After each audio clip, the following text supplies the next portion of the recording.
شد خواهش میکنم از آقای امیرشاهی تشریف بیارن. جناب آقای ماجدی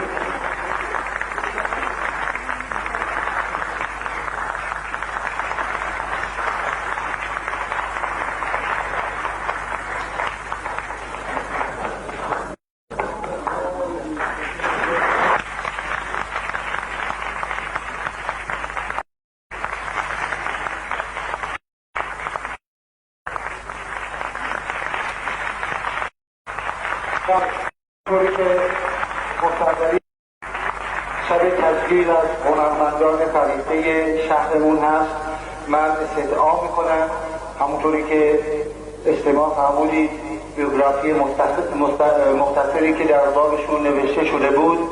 من خواهش میکنم عزیزان تشریف بیارن، هدایایی که فراهم شد تقدیم حضور مبارکشون بکنیم. حضور من